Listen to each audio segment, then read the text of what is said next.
எல்லாருக்கும் வணக்கம். நான் உங்க ஜெய். நம்ம இன்னைக்கு இந்த வீடியோல என்ன பார்க்க போறோம் அப்படின்னு பார்த்தீங்கன்னா, சைக்காலஜிக்கல் ஃபேக்ட்ஸ் அபௌட் லவ்வ பத்தி தான் பார்க்க போறோம். காதல் அப்படின்னு சொல்லப்படுற இந்த உணர்வ பத்தி யோசிக்கும்போது, லவ் அப்படின்னு சொல்லப்படுற இந்த ஃபீலிங்க பத்தி திங்க் பண்ணும்போது, நம்ம மனசுக்குள்ள நெறைய ரெஃப்ரெஷ்மென்ட் எழுது அப்படின்ற மாரி சொல்றாங்க.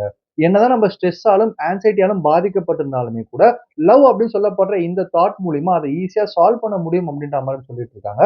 இது வந்து நமக்கே இவ்வளவு தூரம் வந்து ஒரு ரெஃப்ரெஷ்மென்ட்ட குடுக்குது. இந்த காதல் அப்படின்னு சொல்லப்படுற உணர்வு. அதாவது ஒரு ஆணுக்கும், பெண்ணுக்கும் நடுவுல இருக்கிற ஒரு ரொமான்டிக் ரிலேஷன்ஷிப்ப திங்க் பண்ணும்போதே நமக்கு ஒரு ரெஃப்ரெஷ்மென்ட் வரும்போது, உண்மையிலேயே அந்த ஒரு ரிலேஷன்ஷிப்குள்ள இருக்கிற உண்மையான காதலர்கள் வந்து இன்னும் அதிகமான ரெஃப்ரெஷ்மென்ட்ட அனுபவிக்கிறாங்க அப்படின்றது தான் உண்மையான விஷயம். அவங்களுக்கு எழுற ஸ்ட்ரெஸ்ஸா இருக்கலாம், ஆங்ஸைட்டியா இருக்கலாம். இந்த லவ் அப்படின்னு சொல்லப்படுற உணர்வ வச்சு விரட்டி அடிச்சிடுறாங்க அப்படின்றது தான் உண்மையான விஷயம். சோ இத்தன ரெஃப்ரெஷ்மென்ட்ட மட்டும் இந்த காதல், இந்த காதலர்களுக்கு குடுக்குதா அப்படின்ற மாரி கேட்டீங்கன்னா, இதையும் தாண்டி நெறைய விஷயங்கள குடுத்துட்டு இருக்கு. ஒரு மோட்டிவேஷனா இருக்கலாம், ஒரு கான்ஃபிடன்ஸா இருக்கலாம், ஒரு பவரா இருக்கலாம், எதையோ ஒரு பெரிய விஷயத்த சாதிச்ச ஒரு தேஜஸா இருக்கலாம். இத்தன விஷயங்கள வந்து காதல் வந்து காதலர்கள் அப்படின்னு சொல்லப்படுற அந்த பீப்பிளுக்கு வந்து அதிகமா குடுத்துட்டே இருக்கு. நமக்கும் காதல் அப்படின்னு சொல்லப்படுற விஷயத்த யோசிக்கும்போதே வந்து மனசுக்குள்ள ஒரு பரவசமா இருக்கலாம். ஒரு விதமான ஒரு ரெஃப்ரெஷ்மென்ட்டா இருக்கலாம். இந்த உணர்வ குடுத்துட்டு இருக்க இந்த காதல், நம்ம மனச மட்டும் பாதிச்சுதா அப்படின்னு கேட்டீங்கன்னா, நிச்சயமா கிடையாது. நம்ம மைண்ட மட்டும் பாதிச்சுதா அப்படின்ற மாரி கேட்டீங்கன்னா, நிச்சயமா கிடையாது. நம்ம ஹிஸ்டரியவே பாதிச்சுதா அப்படின்ற மாரி கேட்டீங்கன்னா, நிச்சயமா ஹிஸ்டரிய மட்டும் பாதிக்கல. நம்மளுடைய சொசைட்டியுமே பாதிச்ச ஒரு உன்னதமான ஒரு உணர்வு தான் இந்த காதல். நான் சொல்றது வந்து பெர்ஃபெக்ட்டா, உண்மையா காதலிக்கிறவங்களுக்காக சொல்லிட்டு இருக்கேன். சோ அப்படியாப்பட்ட இந்த உணர்வ பத்தின சைக்காலஜிக்கல் எஃபெக்ட்ஸ பத்தி தான், சைக்காலஜிக்கல் ஃபேக்ட்ஸ பத்தி தான் இன்னைக்கு இந்த வீடியோல டீடைலா டிஸ்கஸ் பண்ண போறோம். தேங்க்ஸ் பிரதர்ஸ் அண்ட் சிஸ்டர்ஸ் உங்களுடைய சப்போர்ட்க்கும், உங்க சஜஷன்ஸ்க்கும். இப்ப வீடியோக்குள்ள போயிடலாம். ஃபர்ஸ்ட் சைக்காலஜிக்கல் ஃபேக்ட் லவ் பத்தினது என்ன அப்படின்ற மாரி பார்த்தீங்கன்னா வந்து, butterfly inside the stomach R the real stress அப்படின்ற மாரி சொல்லலாம். வயித்துக்குள்ள பட்டாம்பூச்சி பறக்குது. ஆனா வலி எங்கன்னு சொல்லிட்டு வசூல்ராஜ் எம்பிபிஎஸ் படத்துல கமல் சார் சொல்லியிருப்பாரு. சோ அந்த வயித்துக்குள்ள பட்டாம்பூச்சி பறக்கிற அந்த உணர்வு அப்படின்னு சொல்லப்படுறது ஒரு விதமான ஒரு ஸ்ட்ரெஸ். ஸ்ட்ரெஸ்லயே வந்து நமக்கு நெறைய விதமான ஸ்ட்ரெஸ் இருந்துட்டே தான் இருந்துட்டு இருக்கு. ஒரு எக்ஸாமினேஷன் ஹால்ல இருக்கிறதும் ஒரு ஸ்ட்ரெஸ் தான். ஒரு இன்டர்வியூ அட்டெண்ட் பண்றதும் ஒரு ஸ்ட்ரெஸ் தான் அப்படின்ற மாரி சொல்லுவாங்க. இன்டர்வியூ அட்டெண்ட் பண்ணிட்டு வேலை கிடைச்ச அப்புறமா அந்த வேலைய தக்க வச்சுக்கிறதும் ஒரு ஸ்ட்ரெஸ் தான். நமக்கு இன்னும் இது மாரி நெறைய ஸ்ட்ரெஸ் சொல்லிட்டு போயிட்டே இருக்கலாம். ஆனா, காதல் அப்படின்னு சொல்லப்பட்ட இந்த உணர்வு வந்து ஏற்படும்போது நமக்குள்ள ஒரு ஸ்ட்ரெஸ் ஏற்படுது. அதுதான் வந்து வயித்துக்குள்ள பட்டாம்பூச்சி பறக்கிற ஒரு ஸ்ட்ரெஸ் அப்படின்ற மாரி சொல்றாங்க. சோ இந்த ஒரு விஷயம் வந்து நம்ம நெர்வஸ் சிஸ்டம் அப்படின்னு சொல்லப்படுற விஷயத்த வந்து கொஞ்சம் பாதிக்குதுன்னே கூட சொல்லலாம். ஏன்னா, நம்மளுடைய ஹோல் டோட்டல் பாடிய வந்து கொஞ்சம் ஒரு உலுக்கு உலுக்கிடும் அப்படின்ற மாரி தான் சொல்லுவாங்க. அதுக்கான காரணம் என்ன அப்படின்ற மாரி பார்த்தீங்கன்னா, நமக்கு ரொம்ப புடிச்ச ஒரு பெர்சன் அவங்க மேல நம்ம காதல்ல விழும்போது, அந்த பெர்சனும் நம்ம மேல காதல்ல விழும்போது, அந்த ஒரு இணைப்பு அப்படின்னு சொல்லப்படுற விஷயம் நடக்கும்போது அந்த காதல சக்சஸ் பண்ணும்போது, அந்த உணர்வ வந்து எப்படி சொல்றாங்க அப்படின்ற மாரி பார்த்தீங்கன்னா, என்ன மாரியான ஒரு ஒரு ஒரு ஒரு ஸ்ட்ரெஸ்ஸா இருக்கும் அப்படின்ற மாரி பார்த்தீங்கன்னா வந்து, நம்ம நெறைய அட்வென்ச்சரஸான மூவிஸ்லாம் பார்த்திருப்போம். ஜுராசிக் பார்க்கா இருக்கலாம், கிங் காங்கா இருக்கலாம். அந்த மூவில வர கேரக்டர்ஸ் என்ன பண்ணும் அப்படின்ற மாரி பார்த்தீங்கன்னா வந்து, அந்த இடத்துல அங்க போய் அந்த விலங்க பார்க்கணும்ன்ற ஆசை இருக்கும். ஆனா, அந்த விலங்கு எதிர்க்க வந்த அப்புறமா வந்து பயந்து ஓடிடுவாங்க. இல்ல வந்து அத எதிர்த்து சண்ட போடுவாங்க. இததான் வந்து ஃபைட் ஆர் ஃப்ளைட் ஃபீலிங் அப்படின்ற மாரி சொல்லுவாங்க. சோ இந்த ஃபைட் ஆர் ஃப்ளைட் ஃபீலிங் வந்து லவ்ல ஸ்டார்ட்டிங் ஸ்டேஜ்ல எல்லாருக்குமே இருக்கும். இந்த ஒரு விஷயம் வந்து லவ்ல விழுந்த அப்புறமா அவங்களுடைய பிளட் சர்க்குலேஷனா இருக்கலாம், அவங்களுடைய பாடி பார்ட்ஸா இருக்கலாம். அவங்க பேச்ச கேட்கவே கேட்காது. ஒரு ஒரு விதமான ஒரு ஸ்ட்ரெஸ்லயே இருப்பாங்க. சோ இந்த விஷயத்த வந்து ஒரு முக்கியமான ஃபேக்ட்டா லவ்ல பார்க்குறாங்க அப்படின்றத தெரிஞ்சுக்கங்க. சோ 2வது ஃபேக்ட் என்ன அப்படின்ற மாரி பார்த்தீங்கன்னா வந்து, love and lust activate the different regions of brain அப்படின்ற மாரி சொல்றாங்க. நெறைய சைக்காலஜிஸ்ட்டா இருக்கலாம், நெறைய ரிசர்ச்சர்ஸா இருக்கலாம். அவங்க என்ன யோசிக்கிறாங்க, என்ன ரிசர்ச் கண்டக்ட் பண்ணியிருக்காங்க அப்படின்ற மாரி பார்த்தீங்கன்னா வந்து, லவ் அப்படின்னு சொல்லப்படுற இந்த உணர்வு ஆரம்பிச்ச அப்புறமா, லஸ்ட் அப்படின்னு சொல்லப்படுற உணர்வும் வந்து அத தொடர்ந்து வந்துரும். அதுக்கும் இதுக்கும் வந்து நெறைய இன்டர் கனெக்ஷன் இருக்கு அப்படின்ற மாரி சொல்லியிருக்காங்க. அப்ப லவ் அப்படின்னு சொல்லப்படுற உணர்வு மூலியமா வர லஸ்ட் அப்படின்னு சொல்லப்படுற உணர்வு. இந்த 2 உணர்வும் வந்து பிரெயின்ல இருக்கிற எந்த ஒரு ரீஜியன வந்து அதிகமா ஆக்டிவேட் பண்ணுது அப்படின்றத வந்து ரிசர்ச் பண்றாங்க. அப்படி ரிசர்ச் பண்ணும்போது அவங்களுக்கு நெறைய சர்ப்ரைசிங்கான ஒரு விஷயம்லாம் கிடைக்க ஆரம்பிக்குது. ஸ்ட்ரேட்டம் அப்படின்னு சொல்லப்படுற ஒரு ரீஜன் இருக்கு நம்ம பிரெயின்ல. அந்த அந்த ரீஜன் தான் வந்து நம்மளுடைய டிசிஷன் மேக்கிங்கா இருக்கலாம், மூடா இருக்கலாம். நம்மளுடைய கண்ட்ரோல் நம்ம எவ்வளவு தூரம் கண்ட்ரோலா இருக்கும், நம்மளுடைய ரிவார்ட் சிஸ்டமா இருக்கலாம். எல்லாத்தையுமே கண்ட்ரோல் பண்ணுது அப்படின்றத தெரிஞ்சுக்கங்க. இந்த ஸ்டேட்டம் அப்படின்னு சொல்லப்படுற இந்த ரீஜன்ல வந்து லஸ்ட் அதாவது லவ்வால கிரியேட் பண்ணப்படுற லஸ்ட் அப்படின்னு சொல்லப்படுற இந்த உணர்வு வந்து எந்த ஒரு விஷயத்த ஆக்டிவேட் பண்ணுது அப்படின்ற மாரி பார்த்தீங்கன்னா, ஃபாஸ்ட் பிளஷர் அப்படின்னு சொல்லப்படுற விஷயத்த வந்து ஆக்டிவேட் பண்ணுது. இந்த ஃபாஸ்ட் பிளஷர் அப்படின்னு சொல்லப்படுற விஷயம், உடனே நம்மளுக்கு சந்தோஷப்படுத்தக்கூடிய விஷயம் என்ன அப்படின்ற மாரி பார்த்தீங்கன்னா, ஃபுட் அப்படின்ற மாரி சொல்லலாம். நமக்கு புடிச்ச ஃபுட் சாப்பிடும்போதும், இல்ல நமக்கு வந்து சுகரா, இல்ல சாக்லேட் சாப்பிடும்போதும், டக்குனு நம்ம மைண்டுக்குள்ள வந்து ஒரு பிளஷர் கிரியேட் ஆகுது. இந்த ஒரு விஷயத்த வந்து லவ் மூலியமா கிரியேட் ஆன லஸ்ட் அப்படின்னு சொல்லப்படுற விஷயம். அதாவது வந்து ஒரு ஒரு காம உணர்வுன்னு சொல்லலாம். அந்த உணர்வு வந்து கிரியேட் பண்ணுது அப்படின்ற மாரி சொல்றாங்க. அது மட்டும் இல்லாம செக்ஸ் அப்படின்னு சொல்லப்படுற இந்த ஒரு பிளஷரையும் வந்து அதிகமா கிரியேட் பண்ணுது. அப்போ லவ் மூலியமா கிரியேட் ஆகுற இந்த லஸ்ட் அப்படின்னு சொல்லப்படுற உணர்வு வந்து இந்த ஃபாஸ்ட் ப்ளஷரா இருக்கிற ஒரு ஃபுட் குடுக்குற ஹாப்பினஸையும், செக்ஸ் குடுக்குற ஹாப்பினஸையும் வந்து கிரியேட் பண்ற ஒரு விஷயமா இருந்துட்டு இருக்கு அப்படின்றத தெரிஞ்சுக்கங்க.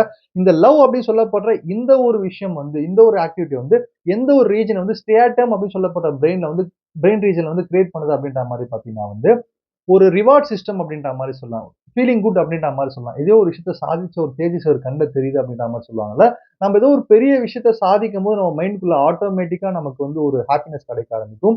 இத எது கூட கம்பேர் பண்றாங்க அப்படின்ற மாரி பார்த்தீங்கன்னா வந்து, இப்போ ஒரு ஒரு பெர்சன் ஆல்கோஹால் குடிக்கிறாங்க, இல்ல ஒரு பெர்சன் வந்து மாஸ்டர்பேஷன் பண்றாங்க அப்படின்ற மாரி பார்த்தீங்கன்னா, ஆட்டோமேட்டிக்கா அவங்க ஏதோ ஒரு விஷயத்த சாதிச்ச மாரியான ஒரு ஃபீல் கிடைக்குமா அவங்களுக்கு. அந்த ஒரு ரிவார்ட் சிஸ்டத்த வந்து லவ் அப்படின்னு சொல்லப்படுற இந்த விஷயம் வந்து நம்ம பிரெயின்ல இருக்க ஸ்டியாட்டம் அப்படின்னு சொல்லப்படுற ரீஜன்ல வந்து ஆக்டிவேட் பண்ணுது அப்படின்றத தெரிஞ்சுக்கங்க. ஸோ 3வது விஷயம் என்ன அப்படின்னா 3வது லவ் ஃபேக்ட் என்ன அப்படின்ற மாரி பார்த்தீங்கன்னா வந்து, வித்ட்ராயல் சிம்ப்டம்ஸ் அப்படின்ற மாரி சொல்றாங்க. அதிகமா வித்ட்ராயல் சிம்ப்டம்ஸ் வந்து லவ் கிரியேட் பண்ணுது அப்படின்ற மாரி சொல்றாங்க.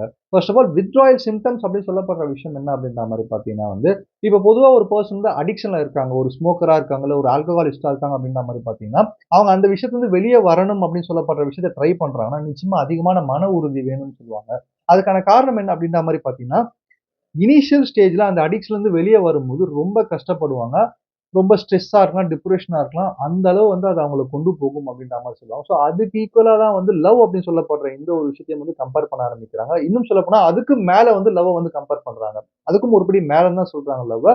ஏன்னா லவ்வும் வந்து ஒரு முக்கியமான ஒரு அடிக்ஷன் அப்டின்ற மாரி சொல்றாங்க. ஸோ அந்த லவ் அப்டின்னு சொல்லப்படுற விஷயம் ஏதோ ஒரு காரணத்துல ஒரு பிரேக்கப்பா இருக்கலாம். இல்ல ஏதோ ஒரு ரீசனால வந்து அந்த லவ் பண்ண பீப்பிள் வந்து பிரிஞ்சு வேற ஒரு லைஃப் வந்து ஸ்டார்ட் பண்றதா இருக்கலாம்.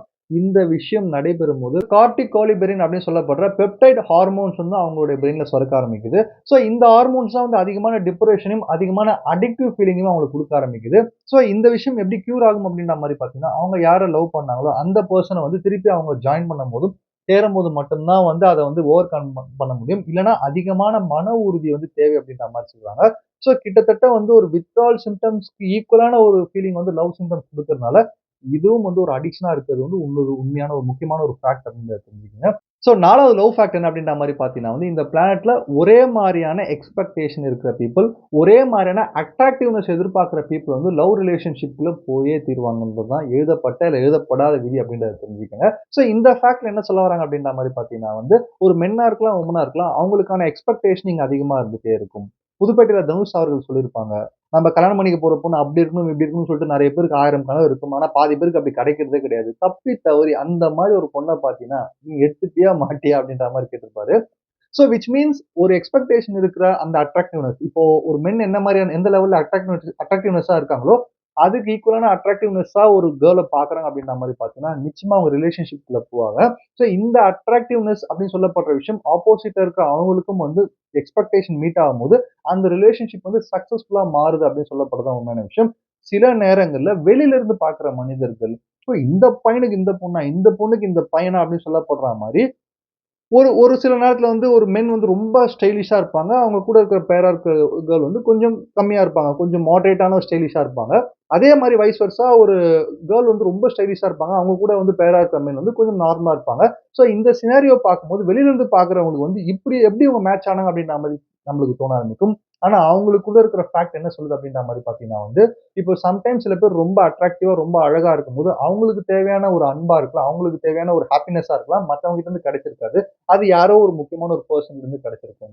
அப்படி கிடைக்கிற பெர்சன் ஒரு மாடரேட்டான ஒரு ஸ்டைலிஷா மாடரேட்டான ஒரு லெவல்ல ஒரு ஹேண்ட்ஸமா இருக்கிற பெர்சனா இருந்தாலுமே, அவர் ரொம்ப ஹேப்பியா இருப்பார் லைஃப்ல. ரொம்ப ரொம்ப அன்பான ஒரு பெர்சனா அந்த என்வைரன்மென்ட்ல வளர்ந்த பெர்சனா இருக்கிறதுனால, இவங்களுக்கு தேவையான அந்த கைண்ட்னஸா இருக்கலாம், லவ்வா இருக்கலாம், அவர்கிட்ட இருந்து கிடைக்கும்போது, இவங்களுடைய அட்ராக்டிவ்னஸும், இவரோட அட்ராக்டிவ்னஸும் மேட்ச் ஆவறதுனால, அவங்க நிச்சயமா ரிலேஷன்ஷிப்குள்ள போயே ஆவாங்கன்னு சொல்லப்படுறது தான் ஒரு முக்கியமான லவ்வுடைய ஃபேக்ட் அப்படின்றத தெரிஞ்சுக்கங்க. ஸோ 5வது விஷயம் என்ன அப்படின்னா 5வது ஃபேக்ட் என்ன அப்படின்ற மாரி பார்த்தீங்கன்னா வந்து, லவ்ல இருக்கிற பீப்பிள்க்கு வந்து ஃபுட் வந்து வேற மாரி டிஃபரெண்ட் டேஸ்ட்டா இருக்கும் அப்படின்ற மாரி சொல்லுவாங்க. இந்த ஃபுட் டேஸ்ட் அப்படின்னு சொல்லப்படுற விஷயம் வந்து கொஞ்சம் சினிமேட்டிக்கா இருக்கும். என்னதான் வந்து என்னது கசப்பான பொருள சாப்பிட்டா ரொம்ப இனிப்பா இருக்கு. இனிப்பான பொருள சாப்பிட்டா கசப்பா இருக்கு. பசிக்க மாட்டேங்குதுன்னு சொல்லிட்டு நம்ம நெறைய மூவிஸ்ல பார்த்திருப்போம். ஆனா இந்த விஷயம் வந்து உண்மையிலேயே வந்து ஒரு லவ்வுடைய ஃபேக்ட் அப்படின்றத தெரிஞ்சுக்கங்க. அதுக்கான காரணம் என்ன அப்படின்ற மாரி பார்த்தீங்கன்னா வந்து ஒரு ஸ்டடில ஒரு செட் ஆஃப் பீப்பிள் லவ் பண்ற குரூப்ல இருக்கிற செட் ஆஃப் பீப்பிள கூட்டிட்டு வந்து அவங்கள 2ஆ பிரிச்சு, அவங்களுடைய லவ் பத்தின தாட்ஸ வந்து ஒரு பேப்பர்ல எழுத சொல்றாங்க. இன்னொரு குரூப் கிட்ட வந்து என்ன சொல்றாங்க அப்படின்ற மாரி பார்த்தீங்கன்னா, இவங்க வாழ்க்கையில யார பார்த்தா பொறாமப்பட்டுருக்காங்களா? ஏதோ ஒரு விஷயத்த பார்த்து இத அடைய முடியல ஏங்கியிருக்காங்களான்னு சொல்லப்படுற அந்த உணர்வ வந்து பேப்பர்ல எழுத சொல்றாங்க. அப்படி லவ்வ பத்தி எழுதின பீப்பிள் கிட்ட வந்து ஒரு பிட்டர் சாக்லேட் அப்படின்னு சொல்லுவாங்க. பிட்டர் சாக்லேட்னா என்ன அப்படின்ற மாரி பார்த்தீங்கன்னா வந்து, நார்மலான அமௌண்ட் இனிப்ப விட கொஞ்சம் கம்மியா இனிப்பு போட்டு செய்ற சாக்லேட்ஸ் அத குடுக்க ஆரம்பிக்கிறாங்க. இந்த லவ் உணர்வ பத்தி எழுதுனாங்க பார்த்தீங்களா, அவங்க என்ன சொல்றாங்கன்னா, சாக்லேட் நல்ல டேஸ்ட்டா இருக்கு. ரொம்ப இனிப்பா இருக்கு அப்படின்ற மாரி சொல்லியிருக்காங்க. இந்த ஜெலஸியா அவங்க லைஃப்ல கிடைக்காத விஷயங்கள பத்தி எழுதின பீப்பிள்ட்ட குடுக்கும்போது, சாக்லேட் வந்து அந்த அளவு இனிப்பா இல்ல. அப்படின்ற மாரி சொல்றாங்க. ஸோ அப்ப அந்த லவ் அப்படின்னு சொல்லப்படுற இந்த தாட் வந்து நம்ம சாப்பிடுற உணர்வ ஐ மீன் சாப்பிடுற உணவ கூட இன்னும் அதிகமா டேஸ்ட்ஃபுல்லா மாத்துது அப்படின்னு சொல்லப்படுற விஷயமும் ஒரு சைக்காலஜிக்கல் ஃபேக்ட் அப்படின்றத தெரிஞ்சுக்கங்க. 6வது விஷயம் என்ன அப்படின்ற மாரி பார்த்தீங்கன்னா வந்து, ஃபோக்கஸ வந்து பயங்கரமா கெடுக்குறது லவ் அப்படின்றத தெரிஞ்சுக்கங்க. நம்ம மைண்ட்குள்ள எப்பயுமே ஒரு பெர்சன் இருந்துட்டே இருக்காங்க அப்படின்ற மாரி பார்த்தீங்கன்னா, நமக்கு ரொம்ப ஸ்பெஷலான பெர்சன அவங்க லவ் பண்றோம் அப்படின்ற மாரி பார்த்தீங்கன்னா, நிச்சயமா அது நம்மளோட ஃபோக்கஸ வந்து வேற லெவல்ல பாதிக்குது அப்படின்ற மாரி சொல்றாங்க. ஆனா அதே சமயத்துல இன்னொரு விஷயம் என்ன சொல்றாங்க அப்படின்ற மாரி பார்த்தீங்கன்னா, என்னதான் ஃபோக்கஸ் பாதிச்சாலும், ஒரு விஷயத்த வந்து ப்ராப்பரா ஃபோக்கஸ் பண்ண முடியலனாலும், அத வந்து அந்த ஃபோக்கஸ் மூலியமா அவங்களோட எனர்ஜி எதுவுமே கெடப்படல. சிம்பிளா சொல்லப்போனோம் அப்படின்ற மாரி பார்த்தீங்கன்னா வந்து, இப்ப நீங்க ஏதோ ஒரு வொர்க் பண்ணிட்டு இருக்கீங்க. உங்க மைண்ட்ல ஏதோ ஒரு விஷயம் ஓடிட்டே இருக்கு. உங்கள யாராவது கஷ்டப்படுத்திட்டாங்க, இல்ல நீங்க ஏதாவது தப்பா ஃபீல் பண்றீங்க, இல்ல ஏதாவது ஒரு விஷயம் வந்து உங்கள பாதிச்சிருக்குன்னா, அதுவும் உங்களோட ஃபோக்கஸ கெடுக்கும். அந்த ஃபோக்கஸ கெடுக்கும்போது உங்க வேலையில வந்து பயங்கரமா இம்பாக்ட் ஆயி, உங்க வேலையே போறதுக்கு கூட வாய்ப்பு இருக்கு. ஆனா லவ் அப்படின்னு சொல்லப்படுற விஷயமும் உங்க ஃபோக்கஸ கெடுத்தாலுமே கூட, உங்கள வந்து 100% வந்து மோட்டிவேட்டடா வச்சிருக்கு அப்படின்ற மாரி சொல்றாங்க. அப்படி கெடுற ஃபோக்கஸ் மூலியமா வந்து நீங்க என்ன பண்ணுவீங்க அப்படின்ற மாரி பார்த்தீங்கன்னா, சில நேரங்கள்ல சில விஷயங்கள நீங்க ப்ராப்பரா செய்ய முடியலனா கூட, அந்த லவ்வே வந்து உங்கள மோட்டிவேட் பண்ணி அந்த விஷயத்த வந்து திருப்பி சாதிக்க வைக்கிறதுக்கு கூட உங்களுக்கு வந்து ஒரு பேக் போனா இருக்குன்றது தான் உண்மையான விஷயம். ஸோ ஃபோக்கஸ் நிச்சயமா அதிகமான ஒரு பெர்சனா நீங்க லவ் வச்சீங்கன்னா, வேற சில விஷயங்கள்ல ஃபோக்கஸ் கம்மியாகும். ஆனா அதே ஃபோக்கஸோட உங்களால ரீகெயின் பண்ண முடியும்னு சொல்லப்படுறதும் ஒரு சைக்காலஜிக்கல் ஃபேக்ட் அப்படின்றத தெரிஞ்சுக்கங்க. ஸோ ஃபைனலான விஷயம் என்ன அப்படின்ற மாரி பார்த்தீங்கன்னா வந்து, கிஸ்ஸ பேஸ் பண்ணி உங்களோட லவ் வந்து எவ்வளோ ஸ்ட்ராங்கா இருக்கு அப்படின்றது உங்களுக்கு தெரியறதும் ஒரு சைக்காலஜிக்கல் ஃபேக்ட் தான். இது வந்து ஒரு குவாலிட்டியான கிஸ்ன்னு சொல்லலாம். இல்ல ஒரு குவான்டிட்டியான ஒரு கிஸ்ன்னு சொல்லலாம். ஸோ அந்த கிஸ் அப்படின்னு சொல்லப்படுறத பேஸ் பண்ணி உங்க பார்ட்னர் எவ்வளவு தூரம் உங்கள வந்து லவ் பண்றாங்க அப்படின்னு சொல்லப்படுற விஷயத்த வந்து நீங்க தெரிஞ்சுக்கலாம் அப்படின்னு சொல்லப்படுறதும் ஒரு சைக்காலஜிக்கல் ஃபேக்ட் அப்படின்றத தெரிஞ்சுக்கங்க. ஸோ 2வது வீடியோல நான் என்ன சொல்ல வரேன் அப்படின்ற மாரி பார்த்தீங்கன்னா வந்து, லவ்வா இருக்கலாம், லஸ்ட்ன்னு சொல்லப்படுற செக்சுவல் தாட்ஸா இருக்கலாம். இது 2மே வந்து ஒண்ணுத்துக்கு ஒண்ணு இன்டர் கனெக்ட்டா இருந்தாலுமே கூட, இதுக்கு பின்னாடி இருக்கிற ஒரு முக்கியமான ஒரு சைக்காலஜிக்கல் ஃபேக்ட் என்ன அப்படின்ற மாரி பார்த்தீங்கன்னா வந்து, தாட்ஸ் ஆஃப் லவ் அப்படின்னு சொல்லப்படுற விஷயம் உங்க மைண்ட்குள்ள நெறைய இமேஜினேஷன குடுக்கும் அப்படின்ற மாரி சொல்றாங்க. நெறைய கிரியேட்டிவிட்டியான ஒரு பெர்சனா உங்கள மாத்தும் அப்படின்ற மாரி சொல்றாங்க. அதுக்கான காரணம் என்ன அப்படின்ற மாரி பார்த்தீங்கன்னா வந்து, லவ் அப்படின்னு சொல்லப்படுற இந்த விஷயம் உங்க மனசுல ஏற்பட்டுடுச்சுன்னா, ஆட்டோமேட்டிக்கா ஃபியூச்சர பத்தின அதிகமான கற்பனைகள் உங்க மனசுக்குள்ள ஓடும். எப்படி வாழப் போறோம்? அந்த வாழ்க்கையில என்ன மாரியான விஷயங்கள் நடக்கப் போகுது? அதுக்கு தேவையான ஃபைனான்ஷியல், அதுக்கு தேவையான விஷயங்கள்னு சொல்லிட்டு, ஒரு கிரியேட்டிவான ஒரு பெர்சனா நெறைய கிரியேட்டிவிட்டியான திங்கிங்க குடுக்குற ஒரு விஷயம் தான் வந்து தாட் ஆஃப் லவ் அப்படின்ற மாரி சொல்றாங்க. தாட்ஸ் ஆஃப் செக்ஸ் அப்படின்னு சொல்லப்படுற விஷயம் வந்து, உங்கள வந்து ஒரு கான்கிரீட் திங்கிங் பெர்சனா மாத்தி விட்டுரும்னு சொல்றாங்க. இப்போ தாட் ஆஃப் செக்ஸ்ல என்ன நடக்கும் அப்படின்ற மாரி பார்த்தீங்கன்னா வந்து, லாங் டெர்ம் கோல பத்தி நீங்க அதிகமா யோசிக்க மாட்டீங்க. லாங் டெர்மா நம்ம என்ன பண்ணணும்? அடுத்து என்ன பண்ணணும்? ஃபியூச்சர பத்தின பயம் சொல்லப்படுற விஷயம் இருக்காது. பிரசன்ட்டா, நவ் அப்படின்ற மாரி சொல்லப்படுற மாரி இந்த நிமிஷத்துல நீங்க இருப்பீங்க. ஸோ உங்களோட திங்கிங் ஃபுல்லா கான்கிரீட்டா இருக்கும் அப்படின்றது தான் உண்மையான விஷயம். ஸோ இந்த அழகான 2 உணர்வுகள பத்தின இந்த சைக்காலஜிக்கல் ஃபேக்ட்ஸ்ல வந்து, உங்களுக்கு எந்த சைக்காலஜிக்கல் ஃபேக்ட்ஸ் வந்து ரொம்ப கனெக்டடா இருந்து, ரொம்ப புடிச்சிருந்துன்னு சொல்லப்படுதோ மறக்காம கமெண்ட்ல லீவ் பண்ணுங்க சொல்லி இந்த வீடியோ முடிக்கிறேன். நன்றி, வணக்கம்.